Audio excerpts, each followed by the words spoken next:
السلام علیکم میرے دوستوں، میں ہوں ناز اور میں آپ کو بتا رہی ہوں ہمارے پیارے حضور پاک صلی اللہ تعالیٰ علیہ وآلہ وسلم کی زندگی کا سفر۔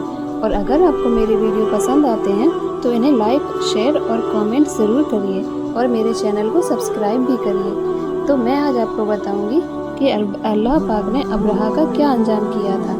تو چلیے شروع کرتے ہیں آج کا موضوع، ابرہہ کا انجام۔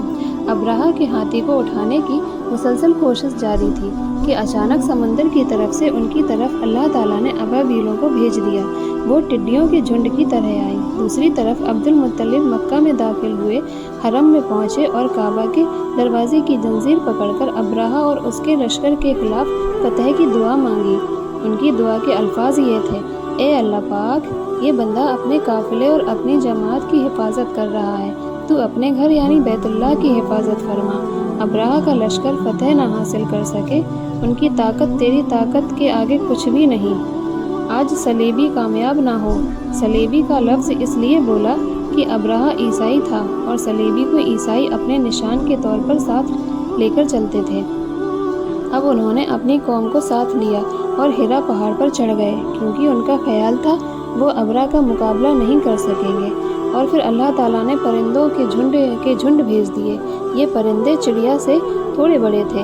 ان میں سے ہر پرندے کی چونچ میں پتھر کے 3 ٹکڑے تھے۔ یہ پتھر پرندوں نے ابرہہ کے لشکر پر گرانے شروع کیے۔ جو ہی یہ پتھر ان پر گرے، ان کے ٹکڑے ٹکڑے ہو گئے، بالکل اسی طرح جیسے آج کسی جگہ اوپر سے بم گرایا جائے تو جسموں کے ٹکڑے اڑ جاتے ہیں۔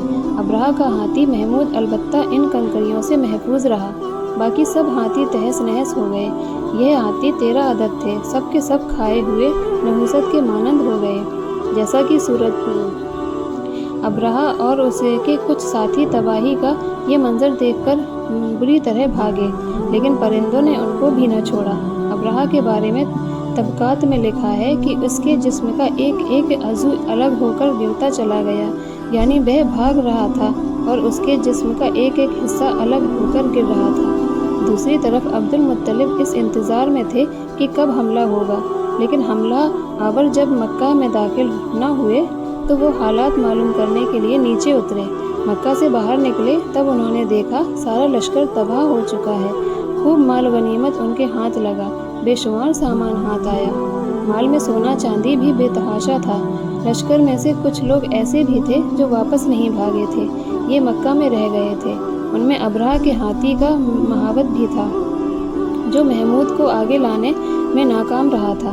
ہمارے نبی حضرت محمد صلی اللہ علیہ وآلہ وسلم اس وقت کے چند دن بعد پیدا ہوئے۔ آپ جس مکان میں پیدا ہوئے وہ شفا پہاڑی کے قریب تھا۔ حضرت کعب احبار رضی اللہ عنہ روایت کرتے ہیں کہ میں نے تورات میں پڑھا تھا کہ رسول اللہ صلی اللہ علیہ وآلہ وسلم کی پیدائش مکہ میں ہوگی۔ یہ کعب پہلے یہودی تھے، اس لیے تورات پڑھا کرتے تھے۔ دنیا میں آتے ہی حضور اکرم صلی اللہ تعالیٰ علیہ وآلہ وسلم روئے۔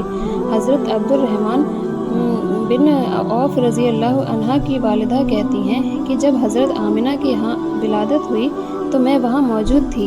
آپ صلی اللہ علیہ وآلہ وسلم میرے ہاتھوں میں آئے۔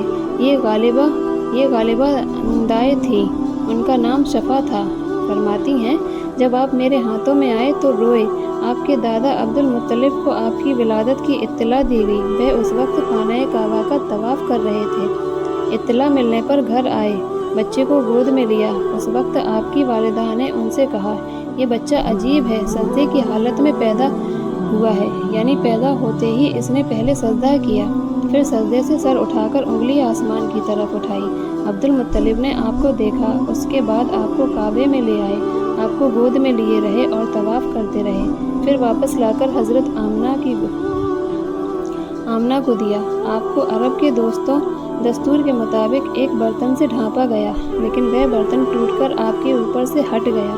اس وقت آپ اپنا انگوٹھا چوستے نظر آئے۔ اس موقع پر شیطان بری طرح چیخا۔ تفسیر ابن مخلد میں ہے کہ شیطان صرف 4 مرتبہ چیخا۔ پہلی بار اس وقت جب اللہ تعالیٰ نے اسے ملعون ٹھہرایا، دوسری بار اس وقت جب اسے زمین پر اتارا گیا، تیسری بار اس وقت چیخا جب حضرت صلی اللہ علیہ وآلہ وسلم کی پیدائش ہوئی،